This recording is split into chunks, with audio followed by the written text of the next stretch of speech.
Bueno, vamos a comenzar con la siguiente disertación. El tema es urgencias gastroenterológicas. La disertante es la doctora Janina Barbaglia. Buen día, doctora. Puede comenzar cuando quiera. Bueno, buenos días a todos. Mi nombre es Janina Barbaglia, soy gastroenteróloga y formo parte del staff del Servicio de Gastroenterología del Hospital Cuyer. La idea de hoy es darles un pantallazo de lo que es hemorragia digestiva, tanto alta como baja, y el tratamiento y el manejo de las diarreas agudas. Dentro de lo que es hemorragia digestiva, la podemos clasificar en hemorragia digestiva alta y baja, y dentro de la alta en varicial o no varicial. Dentro de lo que es la hemorragia digestiva alta es aquella que se produce por encima del ángulo duodenal, duodeno-yeyunal o ángulo de Treis. Sabemos que el 80 al 90% de estas hemorragias digestivas agudas son de etiología no varicial, y dentro de las principales causas tenemos las úlceras pépticas y las erosiones gastroduodenales. La mortalidad relacionada a la hemorragia digestiva no varicial es de un 2 a un 15%, y la mayor mortalidad se va a dar en pacientes de edad avanzada, presencia de comorbilidades o instalación de shock hipovolémico. El 50% de los pacientes con cirrosis presentan varices esófago-gástricas, ¿sí? La tasa anual de sangrado varicial es del 5 al 15%. De estos pacientes que tienen una hemorragia digestiva varicial, solo el 40% cede espontáneamente y el 90% tiene que realizarse un tratamiento oportuno para que el sangrado ceda. Dentro de lo que es la clínica, ¿sí?, de la hemorragia digestiva, puede presentarse como melena, que son las heces alquitranadas, de mal olor, negras; hematemesis, que es el vómito de sangre, ¿sí?, una forma muy práctica de diferenciar lo que es hemoptisis de hematemesis, es lo que el paciente refiere como antes, si tiene un acceso de tos y luego aparece la sangre, o si tiene náuseas y luego aparece la sangre. Es una forma práctica de diferenciar ambas cosas. La hematopesia, que es presencia de sangre en materia fecal. Dentro de las causas de hemorragia digestiva tenemos varias, dijimos las principales: la úlcera duodenal y la gastritis erosiva, pero también tenemos varices esofágicas, el síndrome de Mallory-Weiss, que es bastante frecuente de ver, esofagitis, anomalías vasculares. Y en las fotitos ustedes pueden ver algunas de las imágenes. En la primera del margen superior derecho ven una úlcera con fondo de fibrina, por debajo una erosión, una esofagitis erosiva sangrante, abajo igual. Lo que ven en las fotos de abajo, tenemos una angiodisplasia, esta imagen bien roja que se ve, y nuevamente erosiones dentro de lo que es una hernia de hiato, que son las llamadas úlceras de Cameron. Acá tenemos un síndrome de la Foix, que es con sangrado, es una anomalía, un vasito submucoso que también puede ser causa de hemorragia digestiva. Dentro de lo que son las varices esofágicas también tenemos una clasificación, la vamos a clasificar en menores y mayores. Menores cuando son menores de 5 milímetros, mayores cuando son mayores a 5 milímetros. Las imágenes que ven son todas varices mayores, no desaparecen con la insuflación y son mayores de 5 milímetros. Dentro de lo que es la clasificación de varices esófago-gástricas, tenemos aquellas que están, digamos, en concordancia con las varices esofágicas, y aquellas que están totalmente aisladas. Y de esa forma se dividen en GOP1 cuando se extienden hacia la curvatura menor, GOP2 cuando se extienden hacia el techo, y las que son totalmente aisladas tenemos la IgD1 cuando son varices aisladas en el techo, o IgD2 cuando son varices gástricas localizadas en el cuerpo, el antro o incluso el píloro. ¿Cómo vamos a evaluar un paciente que ingresa por hemorragia digestiva? Primero, muy importante, la anamnesis del examen físico. Luego, estratificación del riesgo, tratamiento médico preendoscópico y el tratamiento endoscópico. La anamnesis del examen físico es fundamental, porque yo ahí me voy a guiar dentro de lo que es la sospecha de la causa de la hemorragia digestiva, y el examen físico me va a orientar sobre todo a descartar una hemorragia varicial. ¿Qué quiero decir con esto? Con el interrogatorio yo voy a preguntar todo: si el paciente toma medicación, si toma corticoides, si toma analgésicos, si toma alcohol, si es un paciente etilista. Muchas veces recurrimos a hablar con el familiar porque el paciente muchas veces niega el etilismo, entonces hablamos con los familiares. Al examen físico es fundamental los signos vitales, ver la palidez mucosa, buscar estigmas de hepatopatía crónica, telangiectasias en tórax, ¿sí? Hipertrofia parotidia en el caso de un alcoholista. Todo eso nos ayuda a evaluar un posible origen de la hemorragia digestiva. Dentro de lo que es la estratificación de riesgo, tenemos pacientes de alto riesgo y de bajo riesgo, ¿sí?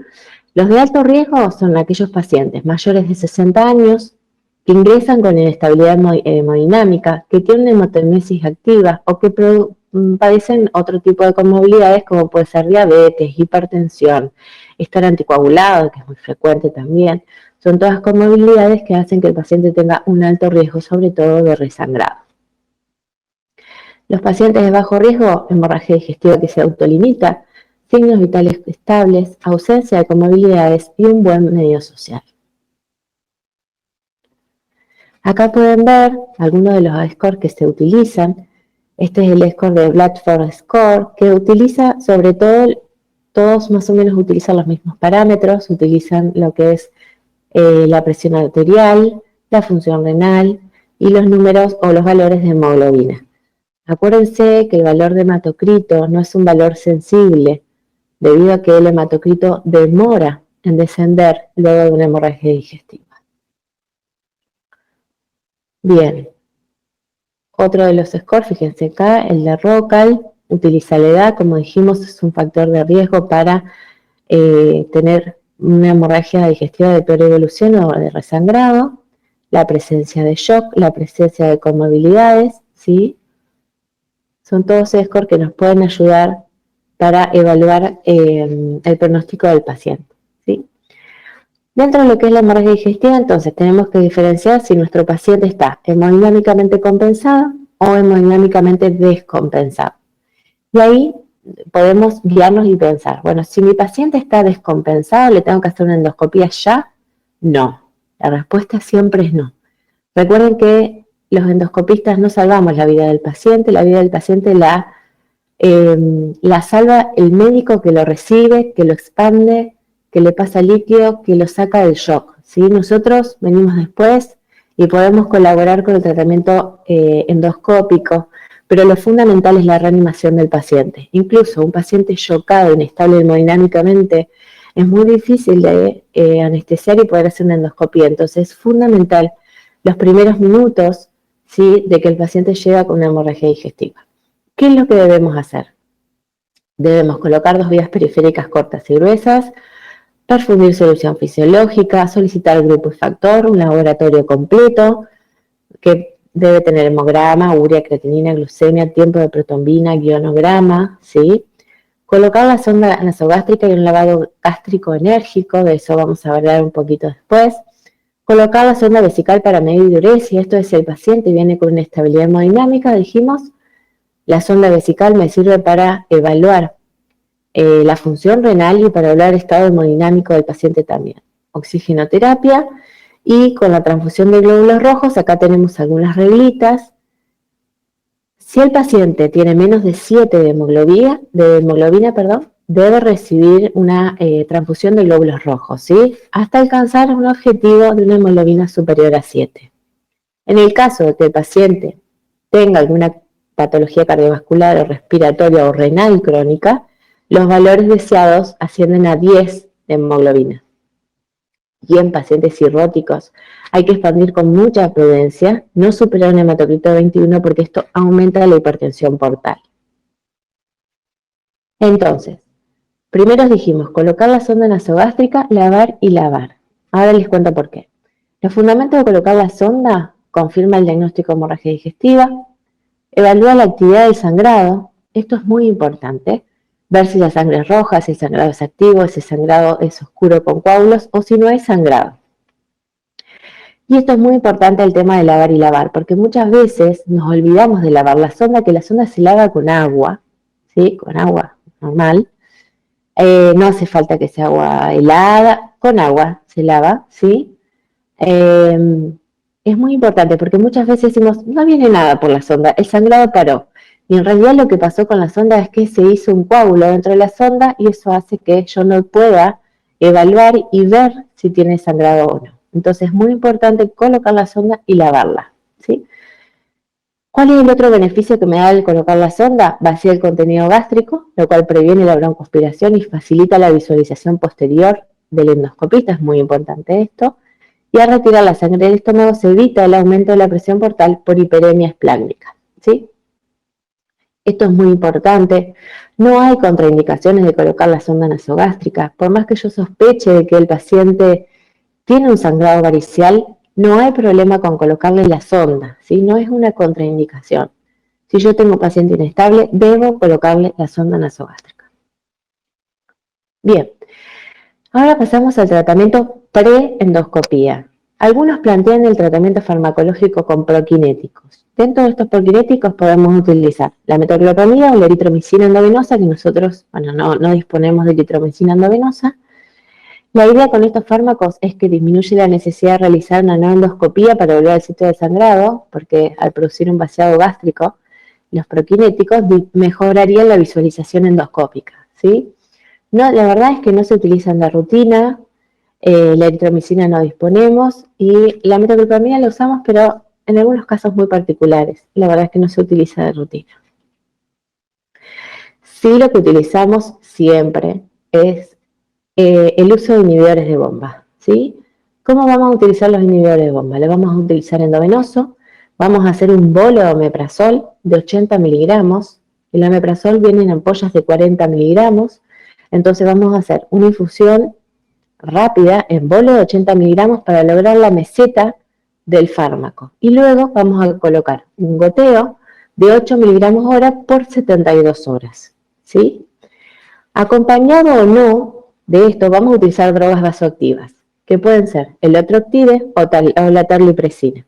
Estas drogas las vamos a utilizar ante un paciente que tenga franca sospecha de sangrado varicial, ¿sí? Si yo sospecho, aunque no tenga la confirmación endoscópica, pero yo sospecho que el paciente tiene una hemorragia varicial porque tiene estigmas de hepatopatía crónica, porque es un etilista de jerarquía, porque le encuentro ascitis al examen físico, etcétera, yo puedo empezar y debo empezar, si tengo disponible, el tratamiento farmacológico.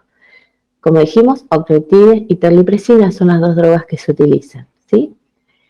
Entonces, el tratamiento con fármacos vasoactivos debe iniciarse lo más pronto posible en todo paciente con sospecha de sangrado varicial y debe ser mantenido por 2 a 5 días, incluso después de la endoscopía terapéutica. Llegamos a la endoscopía, ¿sí? Llegó el endoscopista, nos hace la endoscopía y cuáles son las posibles causas, ¿sí? Dijimos que una de las causas era el sangrado no varicial. Acá tenemos una clasificación que es muy importante, que es la clasificación de Forest, porque tiene es pronóstica, por eso es muy importante recordarla y saberla, ¿sí? Tenemos el Forest 1 que se clasifica en A y B, si tengo un sangrado en JET o si tengo un sangrado en NAPA. Tenemos luego el Forest 2, que ya tenemos, ahí tenemos un coágulo adherido, un fondo sañoso. Fíjense que el coágulo ahí bien adherido, ¿sí? Acá tengo un fondo sucio, veo la úlcera con fondo de fibrina, pero también veo restos hemáticos, ¿sí? No es un fondo limpio, como si tenemos acá, que es un Forest 3, en donde es una úlcera bien cubierta de fibrina de bordes netos, no tengo restos de hemosiderina. Entonces, dijimos 1A sangrado pulsátil, 1B sangrado en napa, 2A vaso visible, 2B coágulo adherido, 2C mácula plana, esto es lo que les contaba del fondo sucio, ¿sí? Es un fondo de fibrina pero que tengo restos hemáticos todavía, y el Forest 3 es un fondo limpio. ¿Qué pasa con esto? Del Forest 1A hasta el 2B yo tengo una tasa de resangrado dentro de las 72 horas muy alta. Fíjense que el riesgo de sangrado en Forest 1 es del 55%, ¿sí? Y va bajando a medida que vamos avanzando. Bien, dentro de lo que corresponde a la hemorragia varicial, tiene una mortalidad del 20% en el primer episodio durante las primeras 6 semanas y es una emergencia médica, ¿sí? ¿Cuáles son los determinantes del sangrado varicial? Bueno, la presencia de red spot es una de las principales, ¿sí? ¿Qué es el red spot? Es una varice sobre la varice y me habla de muchísima hipertensión portal. Por eso es uno de los factores que nosotros tenemos para ver y nos es práctico si hacemos una endoscopía y vemos que el paciente tiene red spot, hablamos que el paciente tiene mucha hipertensión portal. Otro de los determinantes de riesgo son las varices mayores y un TIAL B o C.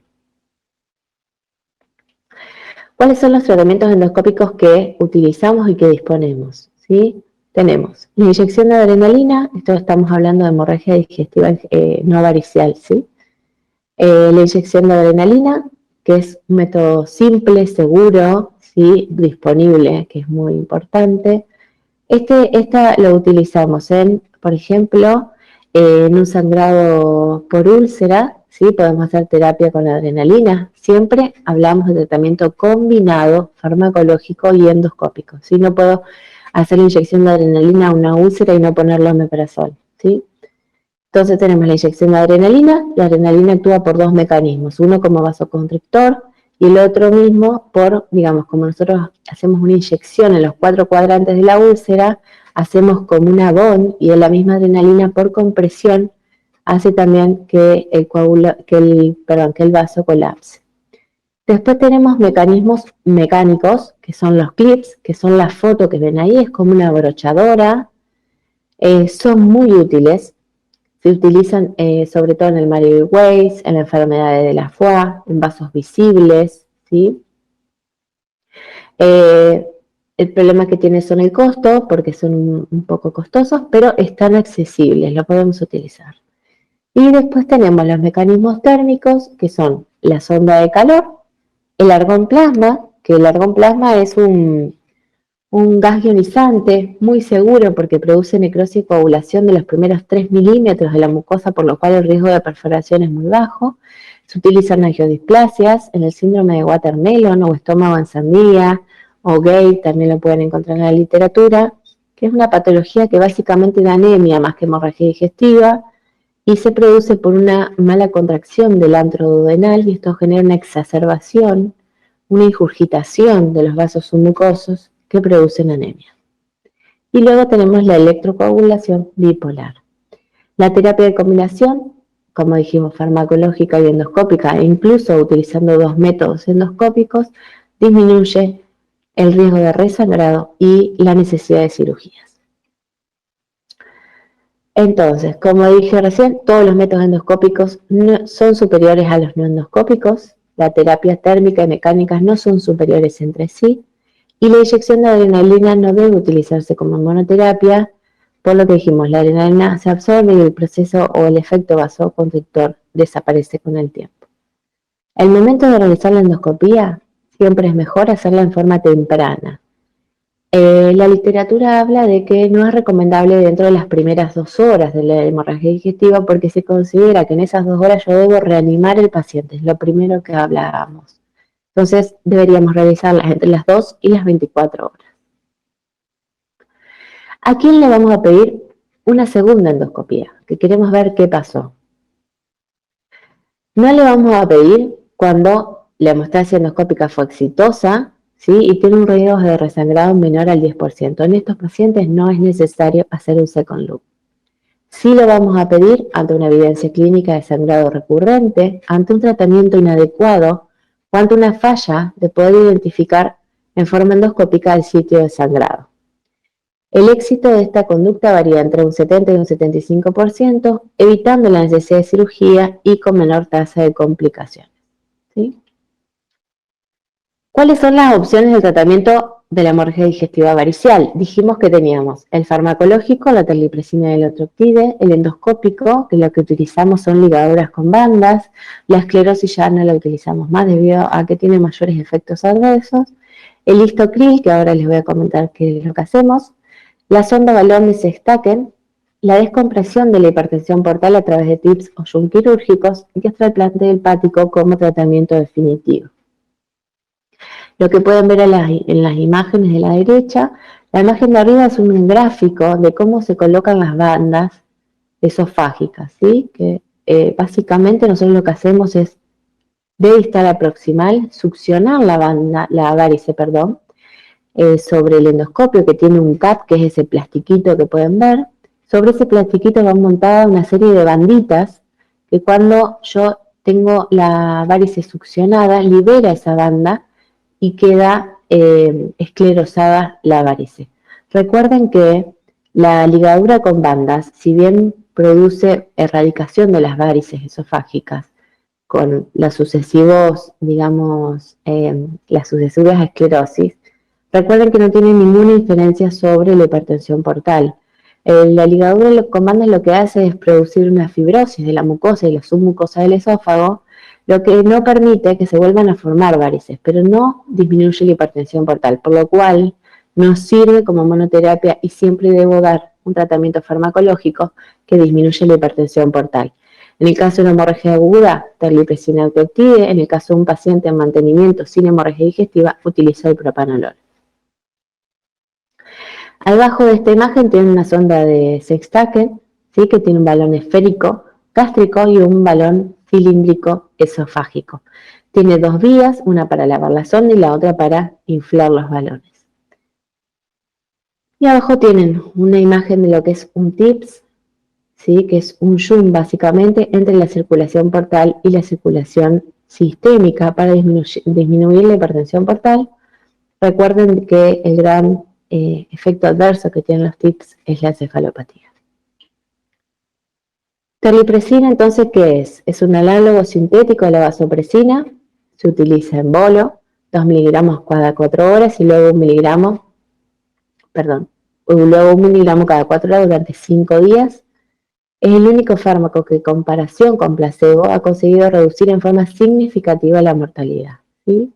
El problema de la terlipresina es el costo, es muy caro.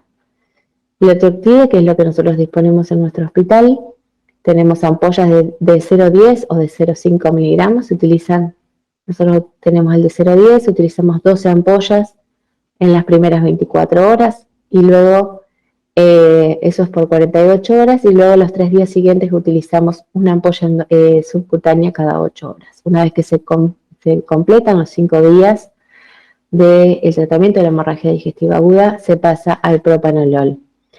Otra cosa importante, si el paciente es un cirrótico que venía recibiendo propanolol y tiene la hemorragia digestiva aguda, debo suspender el propanolol. El propanolol, como ustedes saben, es un betabloqueante no selectivo y esto produce que el paciente no tenga posibilidad de los sistemas de contrarregulación ante una hemorragia digestiva, como puede ser aumento de la frecuencia cardíaca, por lo cual deben suspenderse en una hemorragia digestiva aguda. Tratamiento endoscópico, entonces, ligaduras con bandas, ahí tienen la imagen más grande, y abajo tiene una imagen real de cómo quedan las banditas, que es eso negro que pueden ver, cómo queda, eso se escara alrededor de los 7 a 10 días, esa bandita produce estrangulación y necrosis, y la banda se cae, ¿sí?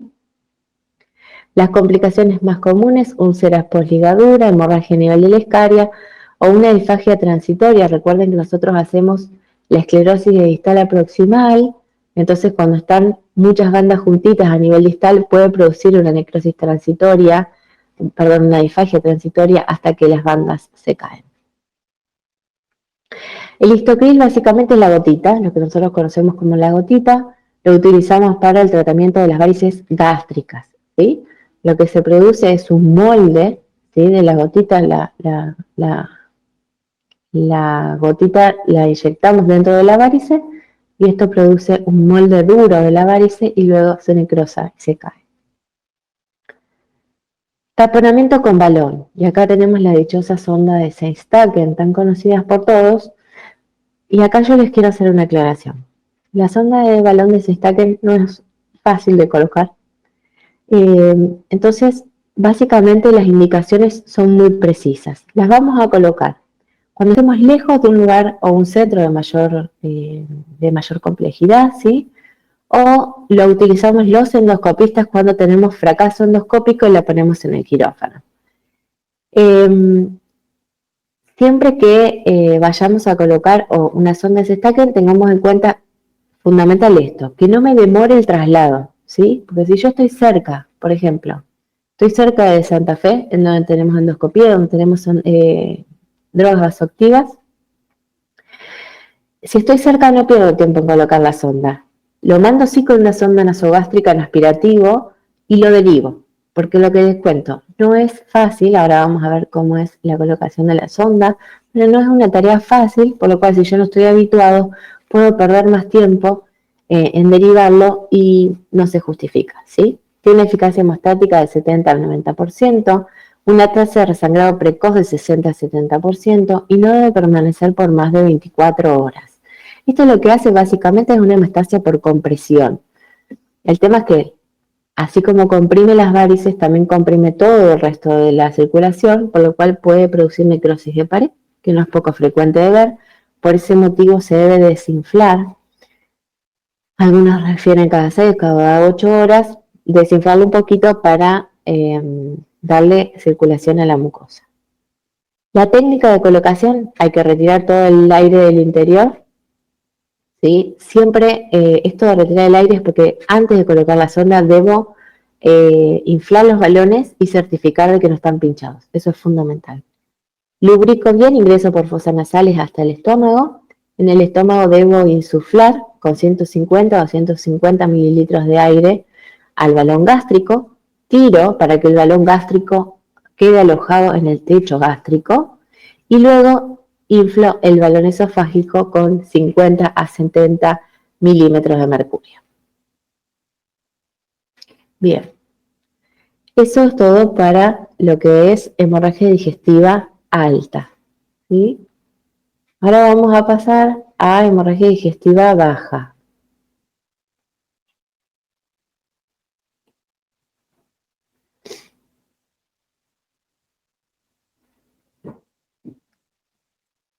A ver si estamos acá. ¿Ves? ¿Esta es? No, la que sigue. ¿Esta? Esa. Gracias. Bueno, hemorragia digestiva baja, ¿sí?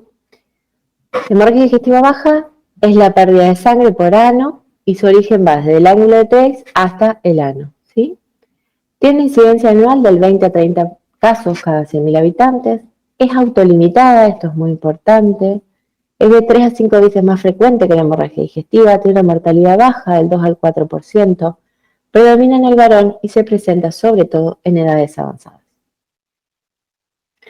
¿Cómo vamos a clasificar la hemorragia digestiva baja? En aguda, crónica y oculta. Aguda es una hemorragia de menos de 3 días de duración, crónica cuando es continua o intermitente, y oculta cuando las pérdidas no modifican las características macroscópicas de las heces y se reconoce por exámenes de sangre oculta en materia fecal, vemos que hay un sangrado digestivo. La hemorragia masiva, ¿cuándo la vamos a ver? ¿O cuándo la vamos a sospechar? Cuando hay taquicardia, taquipnea o hipotensión ortostática. Esto corresponde a una pérdida mayor al 30% del volumen total a una velocidad superior a 100 mililitros hora de pérdida de sangre. Dentro de las patologías que pueden producir un sangrado digestivo bajo, tenemos la enfermedad diverticular y la angiodisplasia, que son las más frecuentes. Y acá clave la aclaración de que tenemos que dividir lo que es una hemorragia digestiva severa, ¿sí?, que puede descompensar al paciente. En este caso vamos a tener que las causas de esa hemorragia digestiva severa son generalmente la enfermedad diverticular o la angiodisplasia. Ahora, en los sangrados crónicos de baja cuantía, que no tienen repercusión hemodinámica del paciente, ni siquiera tienen anemia en el laboratorio, la causa más frecuente es hemorroides. Como otras causas tenemos enfermedad inflamatoria intestinal, las neoplasias, las colitis infecciosas, las colitis isquémicas o las proctitis postradiación. Hay muchas otras causas, ¿no? Pero estas son las más frecuentes. Dentro de lo que es el sangrado digestivo de intestino delgado, las principales causas son angiodisplasias, úlceras por Aines sobre todo, tumores, divertículo de Meckel, enfermedad de Crohn, enteritis actínicas o enteropatía por Aines como las causas más frecuentes, ¿sí? En el 5 al 10% de las hemorragias digestivas no se encuentra la causa, ¿sí? Y la hemorragia, como dije anteriormente, aguda la vamos a pensar en diverticulosis y angiodisplasias, y en las hemorragias crónicas en hemorroides y neoplasias. Dentro de lo que son las causas, la podemos también sospechar por la edad del paciente. En un paciente que es niño o adolescente, vamos a pensar en divertículo de Meckel, en pólipos juveniles o en una enfermedad inflamatoria intestinal, ¿sí? En adultos jóvenes podemos sospechar divertículos, enfermedad inflamatoria, pólipos y cáncer o lesiones vasculares. Y ya en pacientes mayores de 60 años tenemos los divertículos, las angiodisplasias, la colitis isquémica, que se ve, hay que sospecharla, y pólipos y cáncer también como otra de las causas. ¿Cómo es la presentación clínica de hemorragia digestiva baja? Podemos tener hematoquesia, melena, anemia o síndrome anémico o descompensación hemodinámica, ¿sí? Los factores que determinan el aspecto de las heces va a depender de la velocidad del tránsito intestinal del paciente y del volumen de sangre que se pierde. Síntomas acompañantes, y esto es muy importante preguntarlo. Si se acompaña de dolor abdominal, si el paciente tiene diarrea, si tiene pérdida de peso, si tiene cambio del hábito evacuatorio.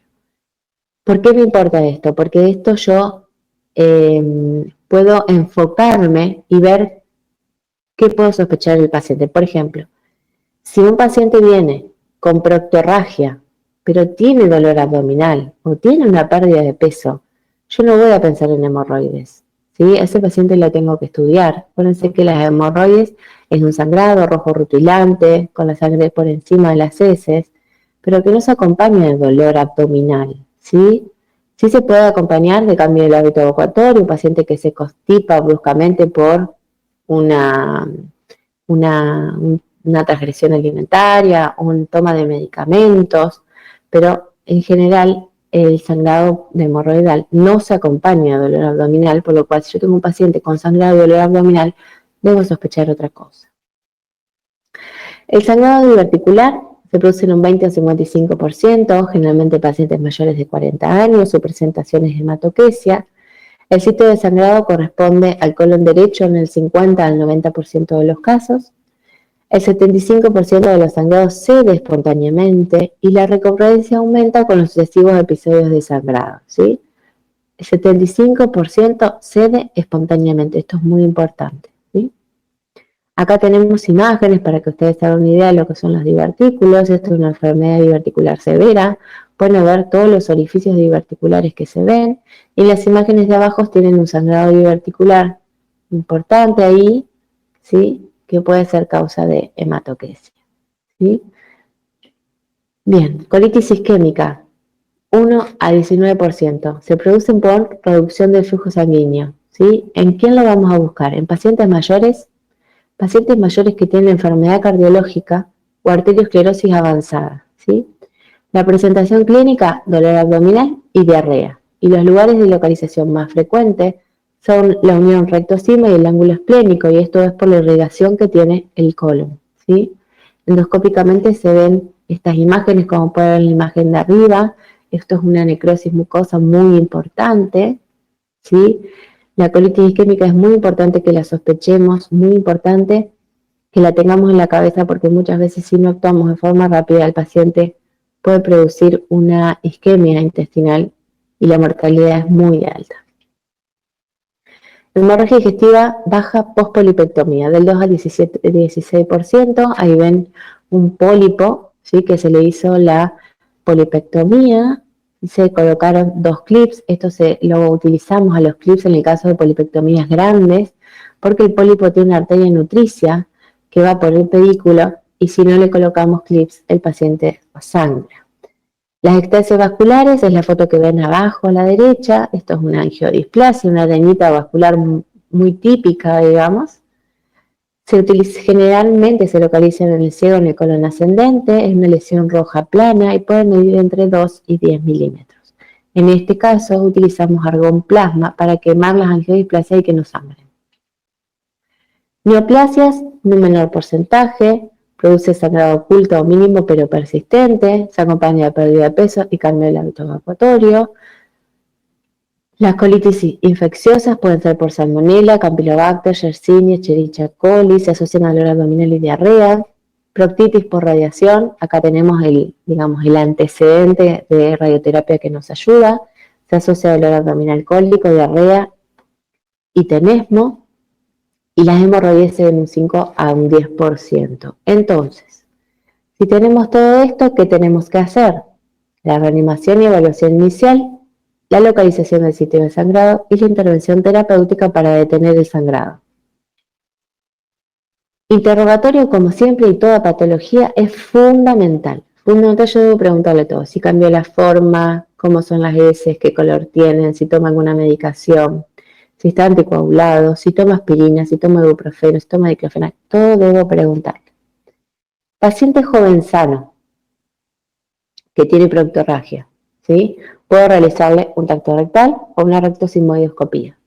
Paciente joven sano con proctorragia, características de sangre roja por encima de la materia fecal y sin ningún otro síntoma acompañante. ¿Sí? Si yo tengo la mínima sospecha o no me queda claro el cuadro, debo solicitar un estudio endoscópico.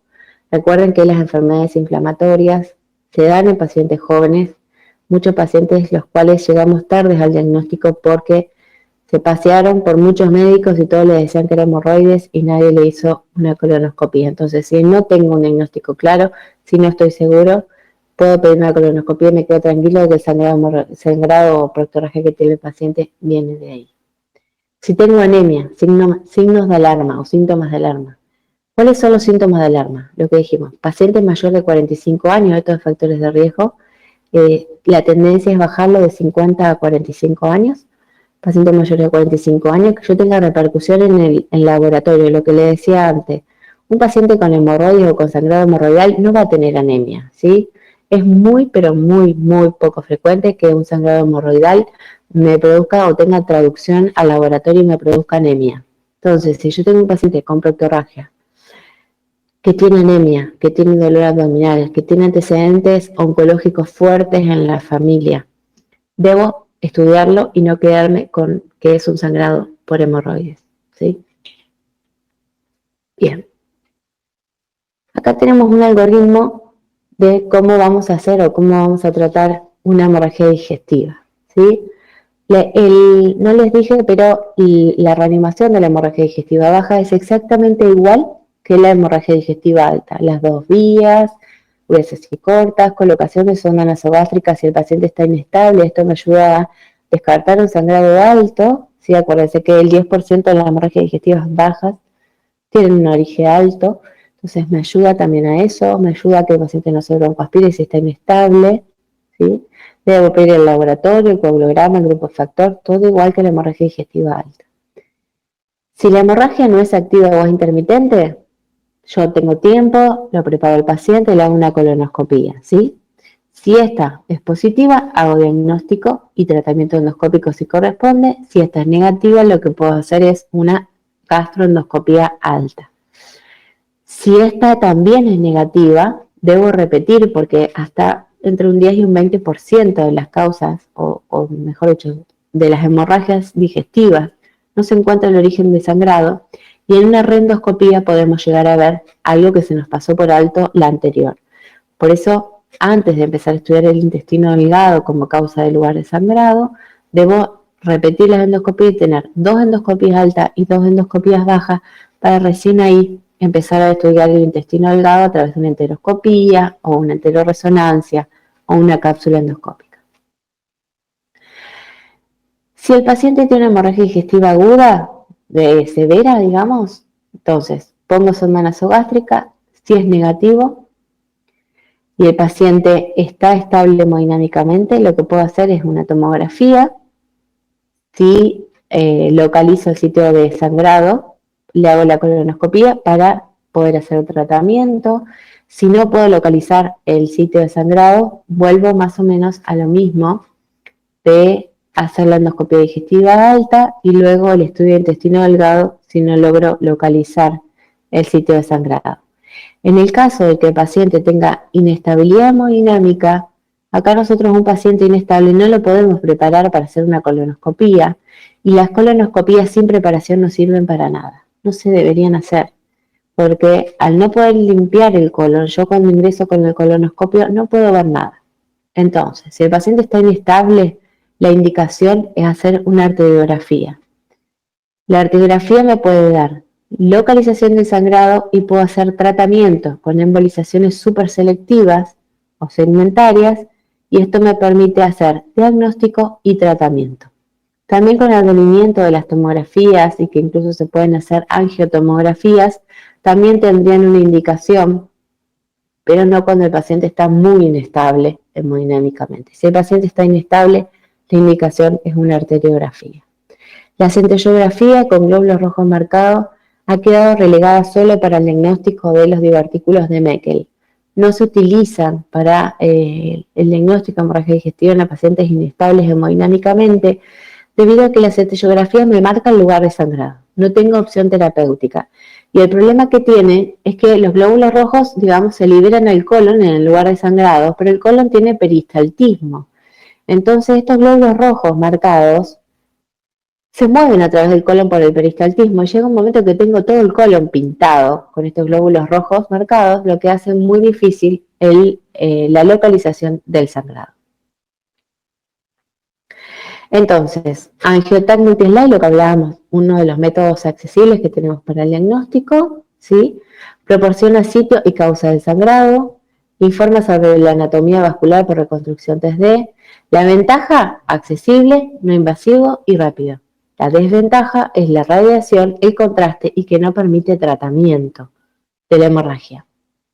La colonoscopía diagnóstica, pronóstica y terapéutica. Los estigmas de hemorragia reciente son predictivos de resangrado. Hay un sangrado activo, resangran el 67%, cuando hay vaso visible del 50%, y cuando hay coágulos adheridos del 43%. Debe realizarse dentro de las 12 a 24 horas de ingresado del paciente. Recuerden que el paciente tiene que estar hemodinámicamente estable, ¿sí? Ofrece la oportunidad de identificar a los pacientes de bajo riesgo y, por lo tanto, reducir la necesidad de hospitalización y los costos de atención. ¿Qué podemos hacer endoscópicamente? Muy parecido a lo que hacíamos en la endoscopia digestiva alta, igual diría. Inyección de adrenalina, tenemos los métodos térmicos, tanto de contacto como no contacto, de contacto monopolar o bipolar, los de no contacto, lo que hablamos, argonplasma, sobre todo para angioedisplasias, y tratamiento láser, y los que son los mecanismos mecánicos, tenemos el clip y las bandas elásticas. Las bandas elásticas se utilizan en la parte baja para esclerosis de las hemorroides. La arteriografía para diagnóstico es muy importante. Debe tener el paciente un sangrado activo de 0,5 a 1 mililitro a minuto para que la arteriografía tenga una alta sensibilidad. Tiene una sensibilidad que varía del 40 al 80% con una especificidad del 100%. Indicaciones, como dijimos, hemorragias masivas, endoscopías negativas o hemorragias persistentes. Tratamiento endovascular podemos hacer embolización o infusión de vasopresores. Dentro de lo que es embolización, actualmente es la terapia endovascular preferida.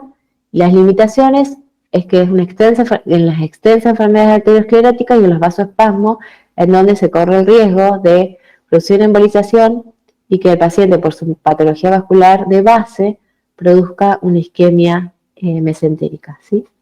La infusión de vasopresores debe ser considerada en los casos en que la embolización no es técnicamente posible, ya sea por vasos tortuosos, vasoespasmos o enfermedad arteriosclerótica importante.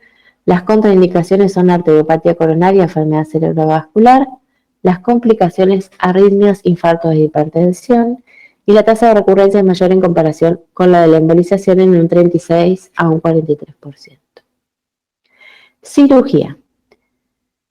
La cirugía la vamos a hacer en pacientes con una hemorragia significativa y constante que requiera más de 6 unidades de transfusión de glóbulo rojo en 24 horas o ante una recurrencia del sangrado. Y la mortalidad global de esta cirugía es del 15 al 30%.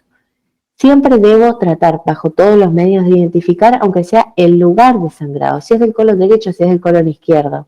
¿Por qué? Porque la colectomía total tiene una tasa de mortalidad altísima, ¿sí? Entonces, siempre, y aún ahora tenemos muchos métodos diagnósticos más que antes, tratamos de, aunque sea, localizar ese sangrado izquierdo o derecho como para guiar al cirujano y que no haya tener que hacer una colectomía total que tiene muchísima mortalidad.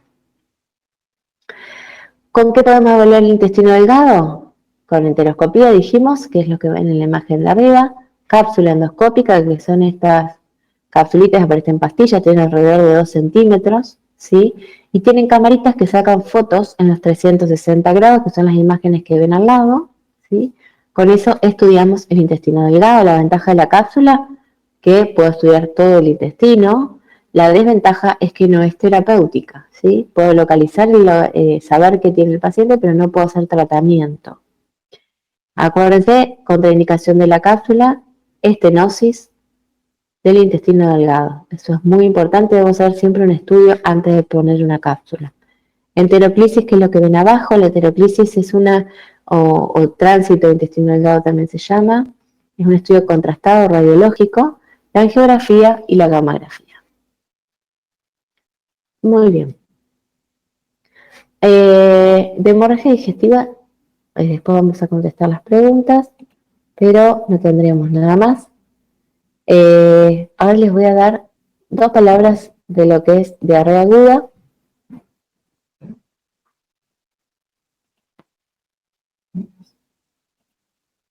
Ahí está. Una cortita de diarrea aguda. Diarrea aguda sabemos que es el aumento de la frecuencia de las deposiciones con disminución de la consistencia de las heces en relación al hábito basal del individuo, esto es muy importante, y cuya duración es menor a 14 días. Y disentería es diarrea sanguinolenta con presencia de sangre visible y moco, ¿sí? Entonces, la diarrea aguda es una enfermedad frecuente y autolimitada en pacientes inmunocompetentes, y esto es muy importante que nos quede claro, es autolimitada en pacientes inmunocompetentes. Raramente requiere tratamiento específico, tiene una alta mortalidad en los extremos de la vida, en lactantes y en ancianos, ¿sí? Y también pacientes con comorbilidades e inmunosuprimidos. La mortalidad es baja en países desarrollados y aumenta en países en subdesarrollo. Los virus son la causa predominante de diarrea aguda con mayor incidencia en invierno, y en países en desarrollo las bacterias y parásitos tienen mayor prevalencia con un pico habitual durante los meses de verano, ¿sí? Virus invierno, bacterias y parásitos verano. La clasificación la podemos clasificar en leve, moderada y severa. Esto va a depender de la cantidad de deposiciones y de la repercusión sistémica de la enfermedad. Tenemos la diarrea leve con menos de 3 deposiciones día, con síntomas gastrointestinales leves y sin síntomas sistémicos. La diarrea moderada tenemos entre 3 y 6 deposiciones diarias, deshidratación leve a moderada, con síntomas gastrointestinales intensos y persistentes, que esto puede ser dolor abdominal, náuseas, vómitos o tenesmo, o síntomas sistémicos como puede ser fiebre y malestar general. Y ya severa cuando hablamos de una diarrea de más de 6 deposiciones, con deshidratación severa y con síntomas gastrointestinales y sistémicos. Etiología, como vimos, tenemos un montón de causas: virales, bacterianas, parásitos, diarreas toxigénicas de origen alimentario, diarrea asociada con el consumo de drogas, colitis isquémica, enfermedad inflamatoria, tumor carcinoide, SIDA, el dumping o síndrome del intestino corto, radiación o quimioterapia, ¿sí? Son todas causas de diarrea aguda. ¿Cuál es la evolución clínica? La evaluación clínica, anamnesis minuciosa. Esto es muy importante, debo preguntarle todo al paciente. Desde si viajó, si tiene agua potable, si toma alguna medicación, si toma algún yuyo, si se compró algo en la dietética, si toma algún suplemento en el gimnasio, todo debo preguntar. Al examen físico, básicamente buscamos en la diarrea aguda signos de deshidratación, ¿sí? Evalúa las mucosas, el signo del pliegue, los más chicos. Esos son lo que evaluamos, ¿sí? Evaluación del laboratorio. Habitualmente, como hablábamos al principio, no es necesario hacer coprocultivos o ningún estudio en pacientes inmunocompetentes, ¿sí? Que se presente dentro de las 24 horas de la aparición de la diarrea. No es necesario pedirle ningún tipo de estudio, ¿sí? Lo que debo hacer es dieta y líquido, ¿sí? Mantenerle el medio interno, pero no es necesario estudiarlo. La investigación microbiológica va a estar indicada en ¿quién? En pacientes deshidratados, febriles o en aquellos que presentan sangre o empujan la materia fecal. Esos pacientes sí le vamos a pedir estudios de materia fecal, ¿sí? Entonces, febriles, y los febriles no me refiero al paciente que hizo un registro de 38 y se dio y no se volvió a repetir. Estamos hablando de paciente febril persistente, que tiene registros de 39, que cuesta bajar con un paracetamol. Ese paciente lo debo estudiar. Entonces, pacientes deshidratados, febriles, diarreas severas con más de 6 deposiciones por día, pacientes inmunosuprimidos. Estos los debo estudiar. Acuérdense que la presencia de sangre o leucocitos en las heces es un fuerte indicador de diarrea inflamatoria, lo debo estudiar y lo debo tratar. ¿Cómo vamos a tratar a las diarreas agudas? En general, indicamos rehidratación, que esta puede ser vía oral o endovenosa. Tiene indicación, digamos, de rehidratación endovenosa aquellos pacientes que tienen vómitos severos que son intratables, que hacen que no pueda hidratarse por boca, alteración del sensorio, ilio o un exceso de heces líquidas, que es lo que hablamos de aquellos pacientes de más de 6 deposiciones por día. En general, nosotros en los pacientes adultos no utilizamos sales de rehidratación oral, lo que utilizamos es expansión con solución fisiológica o Ringer's lactato, ¿sí? Lo que dicen las guías, en pacientes que tienen deshidratación severa hay que internarlos, se produce una reposición hídrica de 100 mililitros kilo de peso, el 50% en las primeras 4 horas y el resto en las 24 horas restantes. La dieta, ¿qué dieta le vamos a dar? Las primeras 24 horas hay que indicar dieta líquida exclusiva, luego, si el paciente evoluciona bien, incorporar los alimentos progresivamente, hay que evitar la leche y derivados, y acá les digo algunas cosas.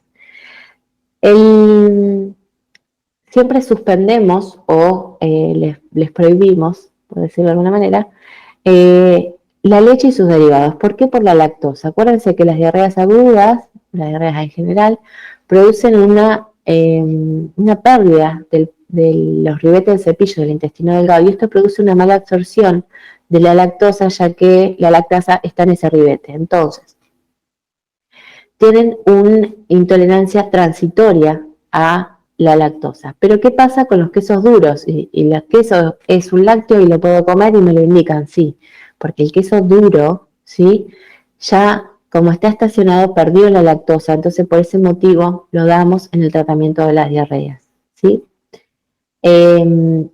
¿Qué otra cosa puedo comer? Masitas de agua, dulce de membrillo, té negro. Acuérdense que el té negro caliente constipa, a diferencia del té frío que yo dejo estacionado en la heladera, debido a las antinas que tiene el té, puede producir diarreas. Así que el té negro caliente produce constipación.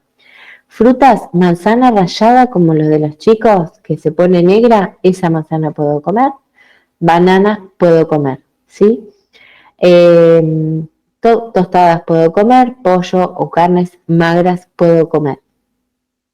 Siempre debo derivar, hay un mito que me siento mal y tomo 7-Up. Es como que siempre pasa, digamos. Acuérdense que está contraindicados los jugos azucarados porque pueden producir diarreas osmóticas, ¿sí? Entonces no debo darles jugos azucarados ni gaseosas, solo tomar jugos de manzana naturales o jugos, si no tolera el agua, muy diluidos, si tolera el agua, solo agua. Con el tema del Gatorade, que es muy difundido hoy en día, lo pueden tomar, pero tienen que tener la precaución de que el paciente, si no está acostumbrado a tomar ese tipo de bebidas, son bebidas que debido al alto contenido de minerales que tienen, son saladas y esto puede provocar o inducir náuseas. Entonces, si el paciente no está acostumbrado, indico solo agua. Siempre acuérdense que empezamos a comer poca cantidad varias veces al día. Esto ayuda a la tolerancia gástrica en este tipo de enfermedades. ¿A quién le voy a dar al tratamiento antimicrobiano? La diarrea toxigénica transmitida por alimentos, por lo general, solo requiere tratamiento de sostén, lo que hablábamos antes, dieta e hidratación.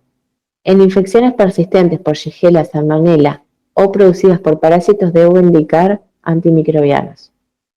En pacientes añosos, inmunocomprometidos, sepsis o portadores de prótesis, también voy a hacer tratamiento antimicrobiano.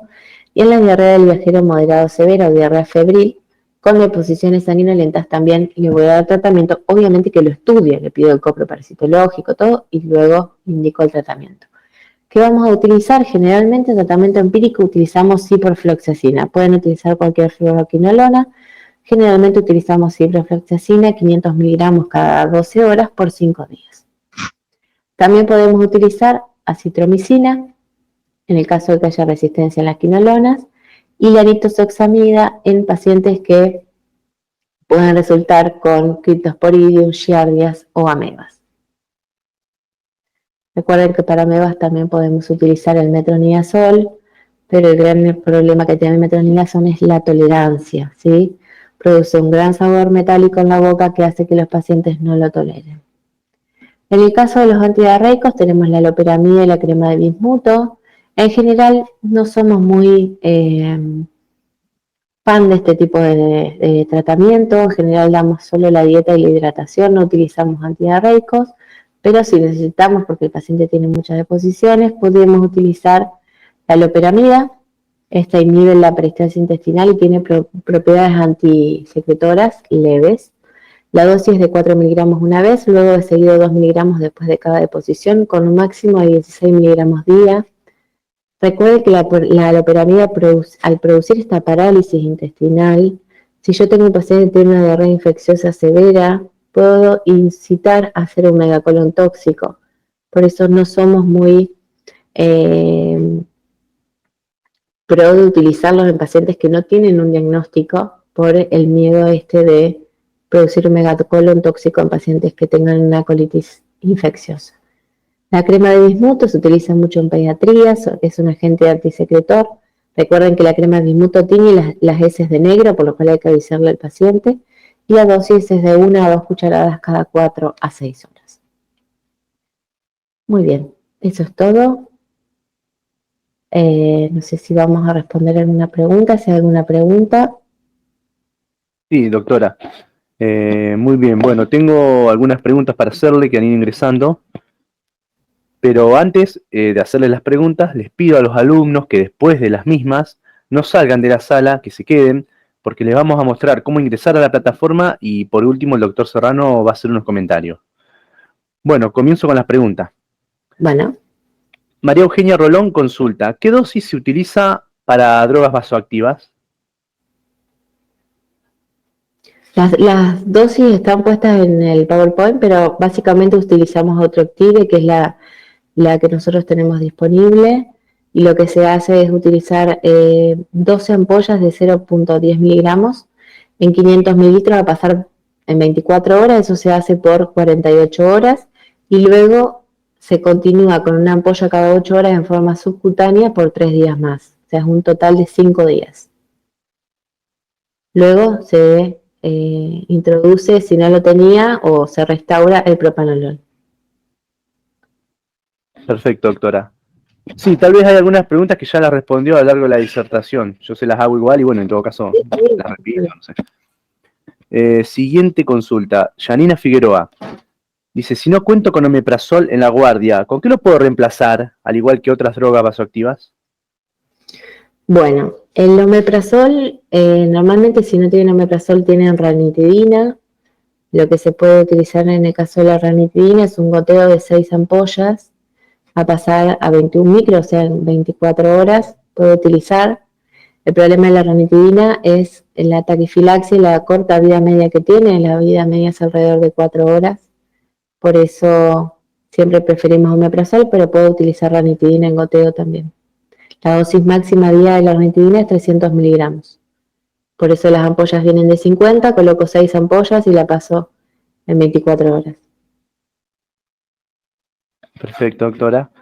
Y de las también, drogas, sí. La segunda parte que era de las drogas vasoactivas, no hay un reemplazo. Si no tengo esas drogas, no tengo un reemplazo. Buenísimo. Siguiente consulta, Pamela Agustín. ¿Cuál es la diferencia entre hematoquesia y enterorragia? Hematoquesia nos referimos, enterorragia es cuando el sangrado es abundante, es un sangrado importante, rojo rutilante, que está mezclado con la materia fecal. La hematoquesia generalmente nos referimos a un sangrado más leve, más escaso. Esa sería la diferencia. En realidad, hematoquesia es un término que engloba tanto a la enterorragia como a la proctorragia cuando uno no sabe diferenciarlas. La última consulta que tengo, doctora, es de Angelina Heisen. ¿Podría repetir, por favor, en qué casos, si se utiliza la centellografía en GR marcados? Sí, la única indicación actual que tiene la mamografía en la hemorragia digestiva es la identificación o la sospecha de un divertículo de Meckel. Es la única indicación que tiene actualmente ese estudio. Bueno, doctora, no tengo más consultas, así que no sé Bueno. si quiere finalizar con algo. No, bueno, cualquier cosa, yo no puse mi mail en la presentación, pero bueno, después se los hago llegar. Cualquier consulta o lo que necesiten me puede escribir y si les puedo ayudar, encantada. Bueno, doctora, entonces las despedimos. Muchísimas gracias por su presentación. Muchas gracias. Hasta pronto.